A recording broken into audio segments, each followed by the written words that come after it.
अजीज़ दोस्तों नमस्कार। अजीज़ दोस्तों, ये जो आप वीडियो देख रहे हैं ना, ये लश्कर तैयबा का कमांडर सईद अब्दुल अजीज़ है। 26/11 की प्लानिंग में ये भी शामिल था। ये आपको पता ही है कि 26/11 इतना बड़ा कांड था। हमने धुरंधर फिल्म में देखा कि कितने लोग इसमें शामिल थे। कोई एक आदमी का नहीं है, क्योंकि अक्सर लोग कहते हैं यार हर चीज़ आप 26/11 पे डाल देते हो, हर चीज़ जो मरता है कहते हो आप ये 26/11 में था। धुरंधर फिल्म ने मोस्टली रियलिटीज़ बताई हैं। उसमें कितने लोग शामिल थे, खानानी ब्रदर थे, लियारी गैंग वार वाले कितने थे, कमांडर वो इस्लाम ISI का कमांडर था इकबाल, ब्रिगेडियर इकबाल या कर्नल इकबाल, और इसके अलावा नीचे लेवल पर कितने टेररिस्ट थे। तो ये भाई साहब जो है ना, सईद अब्दुल अजीज़, ये मस्जिद में मर गया। अब कैसे मर गया तो ये हमने देखा है धुरंधर फिल्म में भी, और 50 तरीके से मरते हैं ये टेररिस्ट। लश्कर तैयबा का एक टेररिस्ट है रिजवान हनीफ। वो ओपनली बता रहा है कि 30 से ज़्यादा इनके टेररिस्ट कराची, पेशावर, रावलपिंडी, रावलाकोट, मुजफ्फराबाद वगैरह में पिछले 3 से 4 सालों में मिस्टीरियस कंडीशंस में मर गए हैं। वो तौहीद का लंबरदार था। इस जुर्म के अंदर हिंदुस्तान की खुफिया एजेंसीज ने उसको यहाँ आजाद कश्मीर के अंदर भी अमन और चैन से नहीं रहने दिया। अपने जर खरीद एजेंटों के जरिए से उसको यहाँ पर शहीद किया गया। ये पहला वाकया नहीं है। गुज़श्ता 3-4 सालों के अंदर 30 से ज्यादा वाकयात हो चुके हैं कि हमारे भाइयों को शहीद किया गया। किसी को पेशावर में, किसी को कराची में, किसी को पिंडी में, किसी को रावलाकोट में, किसी को मुजफ्फराबाद में। जुर्म क्या है? जुर्म सिर्फ ये है कि हम ला इलाहा इल्लल्लाह के मानने वाले हैं। हम हनुमान, घनश्याम, हरि राम, हम गाय की, बछड़ों की पूजा करने वाले नहीं हैं। ये जालिम हिंदू ये चाहता है जमीन के ऊपर गाय की पूजा हो, यहूदी ये चाहता है बछड़े की पूजा हो, जो कि भारत की रॉ ने मरवाए हैं, भारत के लोगों ने मरवाए हैं वगैरह वगैरह।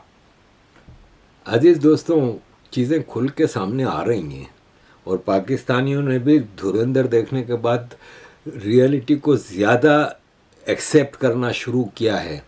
बदकिस्मती से हमारे यहाँ भारत में जो नसीरुद्दीन शाह टाइप के, स्वारा भास्कर जैसे लोग, ये प्रकाश राज जैसे लोग, और दूसरे कितने ऐसे आपको मिलेंगे, ये लोग रियलिटी को एक्सेप्ट करने को तैयार नहीं है। लेकिन भारत में इसकी रियलिटी को ये लोग एक्सेप्ट कर रहे हैं, और मतलब पाकिस्तान में।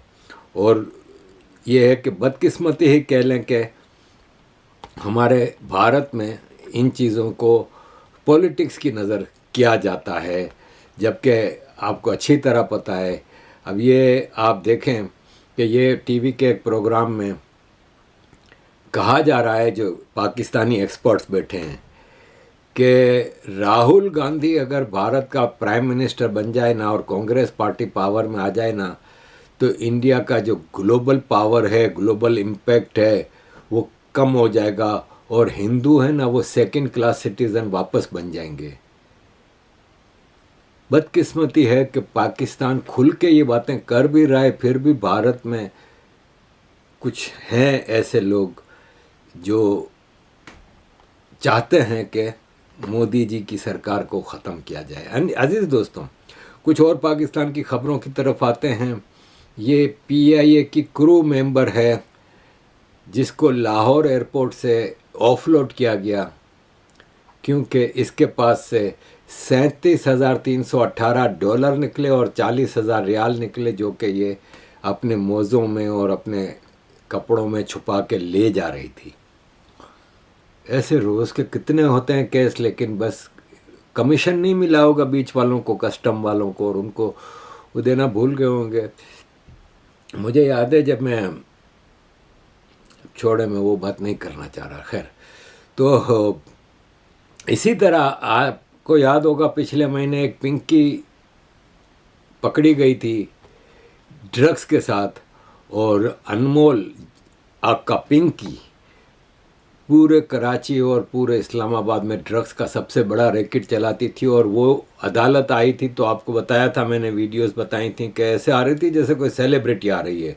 हथकड़ी वगैरह तो दूर की बात, पुलिस वाले भी अदब बना के चारों तरफ घूम इसके चल रहे थे, हाथ में पानी की बोतल लेके, तो डिज़ाइनर्स कपड़े, डिज़ाइनर्स चश्मे पहन के तो अदालत में आ रही थी। मैंने उसी वीडियो में कह दिया था ना कि बहुत जल्द ये छूट जाएगी, मासूम डिक्लेयर हो जाएगी। छोड़ दिया, अदालत ने इसको बरी कर दिया, क्लीन चिट दे दी। दूसरी तरफ ये आप देख लें, पंजाब पुलिस एक गुब्बारे बेचने वाले बच्चे के ऊपर कितना जुल्म कर रही है। अजीज दोस्तों, बेचारा गुब्बारा बेच रहा है, गुब्बारे बेच रहा है इतनी छोटी उम्र में। आप सोचें कि इसके घर में कितनी मजबूरियां होंगी। पंजाब पुलिस जूते चाटती है पावरफुल लोगों के, लेकिन मासूम बच्चों के ऊपर इतना जुल्म कर रही है। पिंकी जैसे ड्रग्स डीलर को तो फ़ौरन छोड़ दिया, लेकिन देख लें ये पंजाब पुलिस एक मासूम बच्चे के साथ क्या कर रही है। अजीज़ दोस्तों, आवे का हवाई बिगड़ा हुआ है। इस मुल्क में कुछ कहना बेवकूफ़ी है। ये आपको मैं एक वीडियो दिखाता हूँ आधे मिनट की।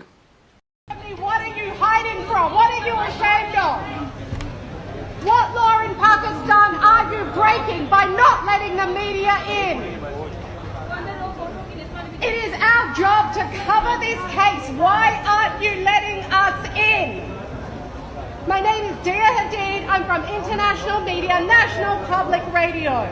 I'm the correspondent covering Pakistan and Afghanistan. The government of Pakistan gives me permission to operate and work in this country. Why are you not letting us in? ये फॉरेन जर्नलिस्ट है। इमरान खान के लिए supreme court ने जो order दिया था कि इमरान खान को छोड़ दिया जाए, मतलब अदालत हॉस्पिटल में शिफ्ट किया जाए, तो जर्नलिस्ट को बैन कर दिया। ये चीख रही है कि किस तरह का पाकिस्तान में मीडिया पे पाबंदियां हैं। पाकिस्तान में मीडिया पे पाबंदी, पॉलिटिक्स पे पाबंदी, बोलने पे पाबंदी, हर चीज़ पे पाबंदी। ये है पाकिस्तान। अब अजीज़ दोस्तों, एक और ख़बर दिखा के आपको कश्मीर और बलूचिस्तान ले जाता हूँ। ये एक कॉन्फ्रेंस हुई है, यूनाइटेड नेशंस न्यूयॉर्क की समिट कॉन्फ्रेंस थी, यूथ और एआई के ऊपर। पाकिस्तान ने किसको भेजा पता है पार्टिसिपेट करने के लिए? गवर्नर बलूचिस्तान जो कि 70 इयर्स ओल्ड है, वो यूथ और एआई की कॉन्फ्रेंस में पाकिस्तान की रिप्रेजेंटेशन कर रहे हैं। बलूचिस्तान तो ये जा नहीं सकते, साले इस्लामाबाद में बैठे रहते हैं, क्योंकि बलूचिस्तान में तो इनकी औकात नहीं है जाने की। मतलब आप अंदाज़ा लगाएं कि बलूचिस्तान में इनकी हैसियत नहीं है कि ये बलूचिस्तान में जा सकें। ये देखें, होम मिनिस्टर बलूचिस्तान मस्तूंग में काफिले के साथ जा रहा था, जिसमें 50 से ज़्यादा पुलिस की गाड़ियां थीं, पुलिस और एफसी की। इसके ऊपर हमला हुआ, 6 लोग इसके स्क्वाड के लोग मारे गए। होम मिनिस्टर है बलूचिस्तान का। ये लोग बलूचिस्तान आ नहीं सकते, इस्लामाबाद से बैठ के रूल कर रहे हैं। बलूचिस्तान की टोटल ब्यूरोक्रेसी 50% से ज़्यादा इस्लामाबाद में, बाकी कराची में बैठी है। बलूचिस्तान इनके हाथ से निकल चुका है। ये आप देखें कि इस वक्त सिचुएशन ये हो गई है कि एफसी वाले आपस में लड़ पड़े, क्योंकि जो बेदर्द पंजाबी एफसी वाले होते हैं ना, वो फ़ौरन फायर खोल देते हैं बलोचों के ऊपर, क्योंकि बलोच की जान की कोई कीमत नहीं। तो एक दूसरा जो फौजी था उसने मुखालफत की, इसने कहा नहीं भाई नहीं, बंदूक छीनने लगा उससे। उसके अंदर थोड़ी बहुत इंसानियत बची होगी। बलूचिस्तान का हाल क्या है ये आपको, मतलब इससे ज़्यादा सख्त कौन बोल सकता है, जैसे ये अख्तर मेंगल साहब फरमा रहे हैं। ये मुल्क जो है, इसको इंतखाब की जरूरत नहीं, इसको इनकलाब की जरूरत है। This country need a revolution, not election. हम उस ट्रक की बत्ती के पीछे हैं जो जहां पे भी हमें ले जाए, कभी हमें गेट 4 पर ले जाती है, कभी हमें पार्लियामेंट के सामने ले जाती है। उनकी निशानदेही करनी होगी कि वो कुव्वत कौन है। जिस तरह इस इदारे ने इस मुल्क को नुकसान पहुंचाया है। आपके तमाम इंस्टीट्यूशन तबाह करके रख दिए हैं।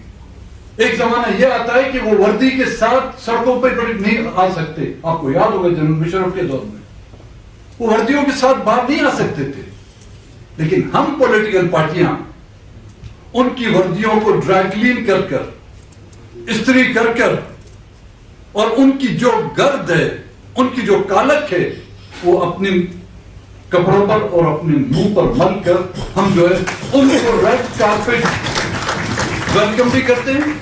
ये जानते हुए भी वो सांप उधर बैठा हुआ है, हमें डसेगा, लेकिन उसके बावजूद उसी सांप सीढ़ी के खेल को जो है ना, हमने अपना मुस्तकबिल, अपनी आने वाली नस्ल का मुस्तकबिल जो है उस सांप सीढ़ी के खेल को बना दिया है। हमें अब उस सांप सीढ़ी के खेल से निकलना होगा। मैं मुख्तसरन बात करूंगा, हमें अब चेस के खेल की तरफ जाना होगा। ये बला उधर बैठी हुई है, हर इलेक्शन में कभी हमें डसती है, कभी आप लोगों को डसती है, कभी किसी और पॉलिटिकल पार्टियों को डसती है, लेकिन फिर दवा भी हम उसी के पास लेने के लिए जाते हैं। उससे हमें निकलना। ये मुल्क जो है, इसको इंतखाब की जरूरत नहीं, इसको इनकलाब की जरूरत है। This country need a revolution, not election. और बगैर, हम समझते हैं कि इंतखाबी मराइल में, जब शायद मेरी बातें आप कुछ दोस्तों को नागवार गुजर, लेकिन हमें हकीकत का मुजाहरा करना होगा। हम उस ट्रक की बत्ती के पीछे हैं जो जहां पे भी हमें ले जाए, कभी हमें गेट 4 पर ले जाती है, कभी हमें पार्लियामेंट के सामने ले जाती है। इनका काम क्यों है भाई? इनको हमने इख्तियार दिए क्यों है? या तो उस दिन मेरे साथ दोस्त बैठे हुए, तो यार तमाम पार्लियामेंटेरियन, तमाम पॉलिटिकल पार्टी एक फैसला कर लें। जो बर्मा में तर्ज हुकूमत है, 50% जो है उनका हिस्सा है, वो आइन में लिखा हुआ है, वो दे दें उनको। वो जाने उनका 50% नहीं, वो अपना 50% भी लेते हैं, हमारा भी 50% लेते हैं, और वो उसके लेने के बाद हम पे एहसान भी करते हैं। हमें ऐलानन उनकी निशानदेही करनी होगी कि वो कुव्वत कौन है। जिस तरह इस इदारे ने इस मुल्क को नुकसान पहुंचाया है, आपके तमाम इंस्टीट्यूशन तबाह करके रख दिए हैं। तालीमी इदारों में देखें मोहन, स्टूडेंट्स यूनियन, उनकी वजह से आज दिन तक स्टूडेंट्स यूनियंस पर पाबंदी है। अदलिया में उनकी मुदाखलत है। पार्लियामेंट्स वो समझते हैं वो उनकी घर की, माजरत के साथ खवातीन वज़ारत बैठी हुई, या पार्लियामेंट जो उनकी घर की लोडी बनी हुई। क्या हम उन ममालिक से हम कमतर हैं? क्या हम में भी रेवोल्यूशन या इंकलाब का कोई जज्बा अपने आप में पैदा नहीं कर सकते? और उनको उनकी उस, जब तक हैसियत पर हम नहीं लेंगे, लेकिन जब उनके खिलाफ एक बगावत तो नहीं कहूंगा, एक सोच जब पैदा होती है, एक जमाना यह आता है कि वो वर्दी के साथ सड़कों पर नहीं आ सकते। आपको याद होगा जनरल मुशर्रफ के दौर में वो वर्दियों के साथ बाहर नहीं आ सकते थे, लेकिन हम पॉलिटिकल पार्टियां उनकी वर्दियों को ड्राई क्लीन कर कर, इस्त्री कर कर, और उनकी जो गर्द है, उनकी जो कालक है, वो अपने कपड़ों पर और अपने मुंह पर मल कर हम जो है उनको रेड कार्पेट वेलकम भी करते हैं। उनको ताउम्में देने में भी हमारी राय शुमार होती है। माजर हमें इससे निकलना होगा। हमें हकीकतन अगर यहां पे पार्लियामेंट की बालादस्ती चाहिए तो दो चीजें नहीं हो सकती। पार्लियामेंट होगा, सुप्रीमेसी पार्लियामेंट की होगी, ताकत का सरचश्मा अवाम होगी, वो नहीं होगी। और हकीकतन आज दिन तक ये हम कहें कि ताकत का सरचश्मा अवाम है, वो चश्मा सिर्फ मेरे और खान साहब की आंखों पर है, अवाम के हाथों में नहीं है। माजरत के साथ ज्यादा वक्त लिया, मैंने बोला लेकिन हमें उस इनकलाब की तरफ जाना होगा, फिर जाके ये मुल्क जो है अपनी डगर पर आएगा। तो अजीज दोस्तों, बलूचिस्तान में आपने टोटल कर्फ्यू लगा के चीज़ें कंट्रोल करने की कोशिश की है तो आप समझते हैं कि सब ठीक है, तो ऐसा नहीं है, ऐसा बिल्कुल नहीं है। बलूचिस्तान इनके कंट्रोल से बाहर है। पाकिस्तान ने एयर स्ट्राइक्स किए हैं बलूचिस्तान में। आपको कहीं इंटरनेशनल मीडिया नज़र आया बोलता हुआ? भारत करे कहीं एयर स्ट्राइक, पूरा दुनिया चीख उठेगा। यूरोपियन यूनियन, अमेरिकन अथॉरिटीज, तो एमनेस्टी, तो पूरी दुनिया चीख उठेगी। New York times, Washington post, BBC, सब यहाँ एयर बम्बार्डमेंट कर रही है पाकिस्तान आर्मी, क्योंकि पता है कि गाड़ी में जाते हैं तो गाड़ी उड़ा दी जाती है, पहाड़ों से फायरिंग होती है। और एयर बम्बार्डमेंट कहाँ करोगे भाई? पहाड़ों के अंदर गारों में कहाँ कहाँ बलोच कर्मचारी छुपे हुए हैं ये तो तुम्हें पता नहीं। तुम बस्तियों पर हमले कर रहे हो, आम मासूम बच्चे मारे जा रहे हैं। बलूचिस्तान का केस ख़त्म है। ये कह रहे हैं कि मारंग बलोच वगैरह जो जेल में हैं, आप इनकी पॉपुलैरिटी देखें, आम बलोचों के दरमियान मारंग बलोच वगैरह की पॉपुलैरिटी आप देख लें, आपके सामने है कितनी पब्लिक है। पूरा बलूचिस्तान इस वक्त यूनाइटेड है। इनके लिए मुश्किल ये हो गई है कि बलूचिस्तान में इनको अपने मतलब के जो लोग मिले हुए हैं बस यही मिले हुए हैं, नीचे लेवल पे कोई नहीं है। आम बलोच बिल्कुल यूनाइटेड है बलूचिस्तान की आज़ादी के लिए। अजीज़ दोस्तों, इस वीडियो के एंड पे मैं अख्तर मेंगल की एक और 4 मिनट की स्पीच लगाऊंगा जो ज़रूर आपको मुतासिर करेगी, आप ज़रूर देखिएगा।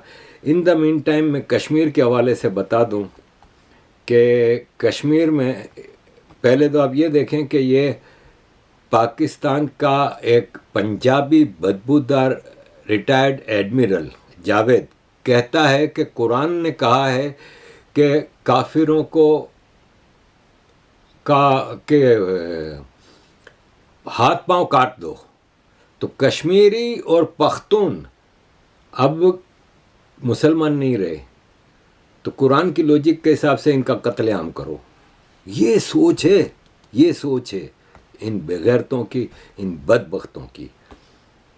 कश्मीर में एक ब्रिटिश नेशनल कश्मीरी को पाकिस्तान ने गोली मार दी, पाकिस्तान ऑक्यूपाइड कश्मीर में। मोहम्मद अख्तर 50 साल का जो यूके में पीटरबोरो में रहता था, वो वहाँ पे गया था अपनी फैमिली में, उसको कत्ल कर दिया।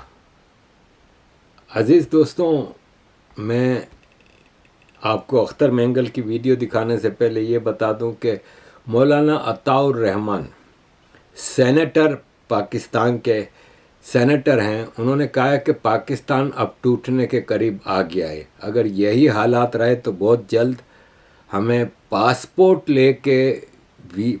पे वीज़ा लेके बलूचिस्तान और खैबर पख्तूनख्वा में जाना पड़ेगा। अजीज़ दोस्तों, अख्तर मेंगल साहब की एक 4 मिनट की वीडियो देखिए जिससे आपको और बलूचिस्तान के हालात जानने में आसानी होगी। थैंक यू वेरी मच अजीज़ दोस्तों for all your support. Kindly keep supporting.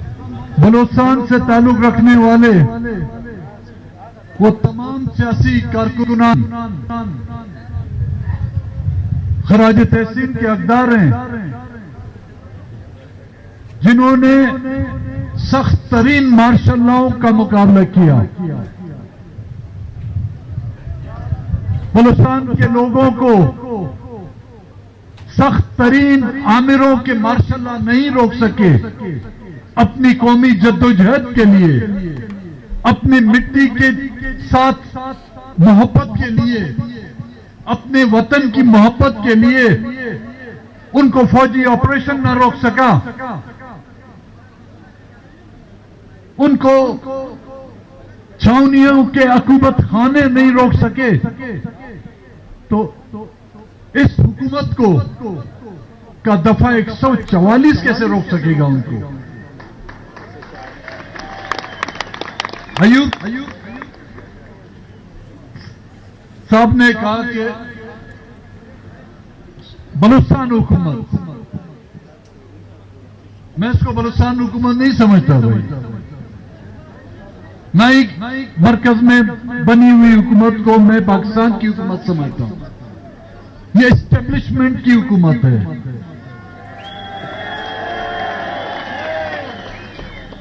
ये फॉर्म 47 की हुकूमत है। ये एक नाम नेहाद इलेक्शन कमीशन की हुकूमत है, जिसको 8 फरवरी को मैंडेट चोरी करके आप एक मुर्गी चोर को तो गिरफ्तार कर सकते हैं, आप एक बकरी चोर को तो गिरफ्तार कर सकते हैं, आप एक मोटरसाइकिल और मोबाइल चोर को तो गिरफ्तार कर सकते हैं। खुदा के बंदे, उन्होंने मुल्क की अवाम का मैंडेट चोरी किया। मतलब किसी को उसकी हक की राय दही का जो इख्तियार दिया गया था वो चोरी किया गया है। किसने चोरी किया भाई? खान साहब, महमूद खान साहब, 1-2 FIR कटो। एक तो कट गई होगी मेरे ख्याल में, 1-2 और हो जाए।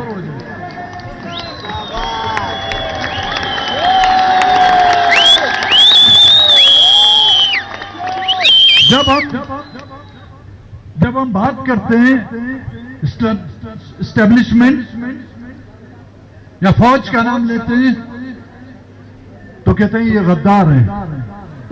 चलो भाई, हम आपका नाम नहीं ले रहे। ये हिंदुस्तान की फौज ने ये कुछ किया? ये अफगानिस्तान की फौज ने ये मैंडेट चोरी किया? ये ईरान की फौज ने यहां पे मैंडेट चोरी किया? ये अमेरिका की फौज ने मैंडेट चोरी किया? चलो फर्ज कर लेते हैं हम 1 मिनट के लिए, ये हिंदुस्तान की फौज ने आके यहां पे डब्बे चुराए, यहां पे ठप्पे मारे, यहां पे लोगों का मैंडेट चुराया। अगर उसने चुराया तो फिर तुम किस बला की दवा हो जो यहां पर बैठे हुए? तुमको जो ये तनख्वाहें मिल रही हैं, तुमको जो ये मराते मिल रही हैं, तुम कर्नलों से लेकर जनरल जो ये यहां पे ठाठे मार के घूमते हो, अवाम के टैक्स पर तुम लोग जो पलते हो, अवाम के टैक्स पर खा खा कर तुम जो है किलो के हिसाब से नहीं, टनों के हिसाब से तुम्हारा वजन बढ़ रहा है। क्या इसी खातिर तुमको ये तनख्वाहें दी?